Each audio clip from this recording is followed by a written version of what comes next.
Hormuz প্রণালীতে মার্কিন নজরদারি drone বিধ্বস্ত। স্পেনে নথিহীন অভিবাসীদের জন্য সাধারণ ক্ষমা। ইরানকে অস্ত্র দেওয়ার অভিযোগ বানোয়াট, বলছে বেইজিং। যুক্তরাষ্ট্র ইরান সংলাপে মধ্যস্থতায় শাহবাজের কূটনৈতিক সফর।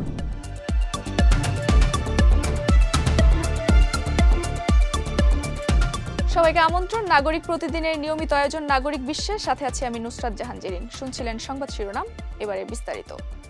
হরমুজ প্রণালীর আকাশে বিধ্বস্ত হয়েছে যুক্তরাষ্ট্রের অত্যাধুনিক একটি ড্রোন। ৩ ঘন্টার নজরদারি শেষে ফেরার পথে হঠাৎ সংকেত পাঠিয়ে যোগাযোগ বিচ্ছিন্ন হয়। প্রায় 50,000 ফুট থেকে নিচে নেমে অদৃশ্য হয়ে যায় ড্রোনটি।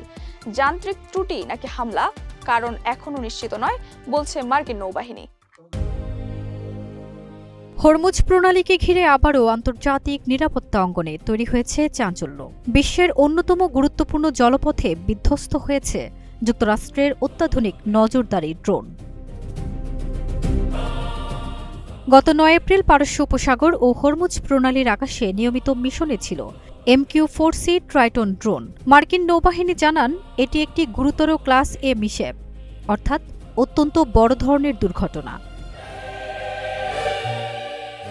ড্রোনটি পরিচালিত হচ্ছিল ইতালির সিসিলি দ্বীপের সিগোনেল্লা ঘাঁটি থেকে।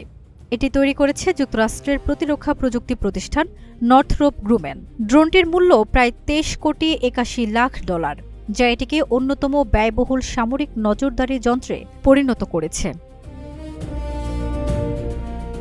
প্রতিবেদন অনুযায়ী প্রায় 50,000 ফুট উচ্চতায় 3 ঘন্টার নজরদারি শেষে ফেরার পথে হঠাৎ ড্রোনটি জরুরি সংকেত পাঠাতে শুরু করে। কিছুক্ষণের মধ্যে এর সঙ্গে যোগাযোগ বিচ্ছিন্ন হয়ে যায়। এরপর এটি দ্রুত উচ্চতা হারিয়ে নিচে নেমে আসে এবং অদৃশ্য হয়ে যায়। এখন পর্যন্ত মার্কিন নৌবাহিনী নিশ্চিত করেনি এটি যান্ত্রিক ত্রুটি, আবহাওয়া নাকি কোনো বাহ্যিক আক্রমণের ফল। তবে ঘটনার সময়কে ঘিরে তৈরি হয়েছে নানা প্রশ্ন ও জল্পনা। হরমুজ প্রণালীতে এমন একটি উচ্চ মূল্যের ড্রোন বিধ্বস্ত হওয়া কৌশলগতভাবে অত্যন্ত গুরুত্বপূর্ণ ঘটনা, যা ভবিষ্যৎ নজরদারি ও নিরাপত্তা পরিকল্পনায় নতুন প্রভাব ফেলতে পারে। ফারজানা নিকিতা, নাগরিক প্রতিদিন।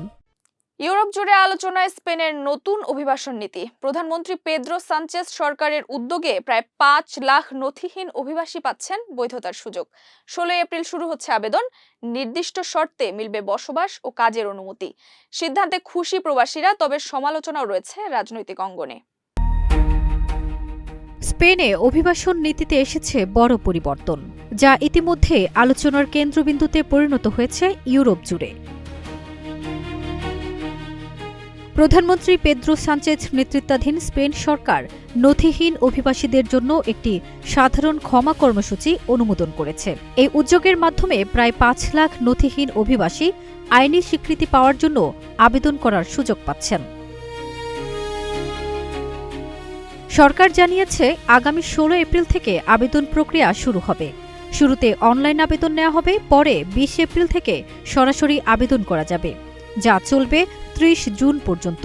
নির্দিষ্ট শর্ত পূরণ করলে আবেদনকারীরা 1 বছরের জন্য বসবাস ও কাজের অনুমতি পাবেন এবং পরবর্তীতে স্থায়ী বসবাসের সুযোগও তৈরি হবে।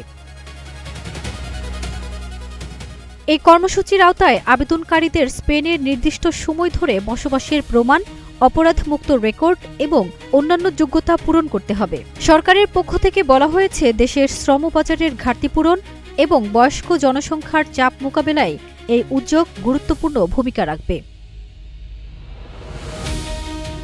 তবে এই সিদ্ধান্ত রাজনৈতিক বিতর্ক সৃষ্টি করেছে। বিরোধী দল পিপলস পার্টি এই উদ্যোগ নিয়ে সমালোচনা করে এটিকে অমানবিক ও অনিরাপদ বলে মন্তব্য করেছে। এদিকে সরকারের দাবি, অতীতেও এমন নীতি গ্রহণ করা হয়েছিল এবং এটি অর্থনীতির জন্য প্রয়োজনীয় পদক্ষেপ। এদিকে এই ঘোষণার পর স্পেনের বিভিন্ন শহরে, বিশেষ করে বার্সেলোনায় বসবাসরত বাংলাদেশি অভিবাসীদের মধ্যে আনন্দ ও স্বস্তি দেখা গেছে। ফারজানা নিকিতা, নাগরিক প্রতিদিন। ইরান ইস্যুতে উত্তপ্ত যুক্তরাষ্ট্র চীন সম্পর্ক। মার্কিন প্রেসিডেন্ট ডোনাল্ড ট্রাম্পের শুল্ক হুমকির জবাবে পাল্টা ব্যবস্থার ঘোষণা দিয়েছে চীন।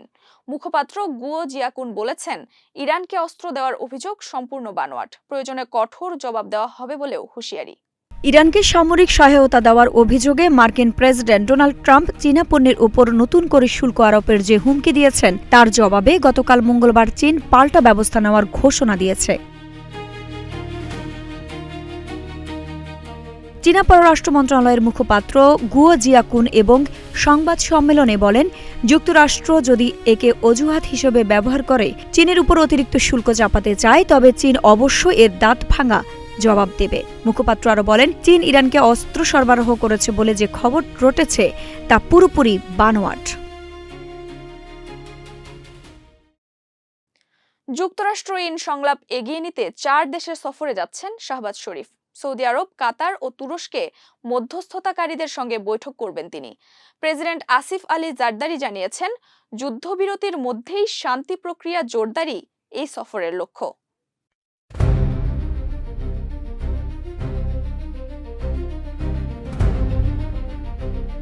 যুক্তরাষ্ট্র ও ইরানকে দ্বিতীয় দফার শান্তি আলোচনায় বসানোর চেষ্টায় সৌদি আরব, কাতার ও তুরস্কে 4 দিনের সফরে যাচ্ছেন পাকিস্তানের প্রধানমন্ত্রী শাহবাজ শরীফ। পাকিস্তানের পররাষ্ট্র মন্ত্রণালয় এমনটাই জানিয়েছে। পররাষ্ট্র মন্ত্রণালয় বলেছে, আজ বুধবার থেকে আগামী শনিবার পর্যন্ত শাহবাজের এই সরকারি সফর চলবে। সৌদি আরব ও কাতারে দ্বিপক্ষীয় পর্যায়ে আলোচনা হবে। আর তুরস্কে আন্তালিয়া ডিপ্লোমেসি ফোরামের ফাঁকে দেশটির প্রেসিডেন্ট রিসেপ তাইয়েপ এরদোয়ান সহ অন্যান্য নেতার সঙ্গে আলোচনা করবেন শাহবাজ। গতকাল মঙ্গলবার পাকিস্তানের প্রেসিডেন্ট আসিফ আলী জারদারি একটি বিবৃতি দিয়েছেন। বিবৃতিতে বলা হয়, শাহবাজ শরীফ আঞ্চলিক মধ্যস্থতাকারীদের সঙ্গে আলোচনা জোরদার করে শান্তি প্রক্রিয়া এগিয়ে নিতে চান বলে প্রেসিডেন্টকে জানিয়েছেন। এই উদ্যোগ এমন সময় নেওয়া হয়েছে যখন ইরান ও যুক্তরাষ্ট্রের মধ্যে 2 সপ্তাহের সাময়িক যুদ্ধবিরতি চলছে। 22 এপ্রিল পর্যন্ত এই যুদ্ধবিরতি কার্যকর থাকবে।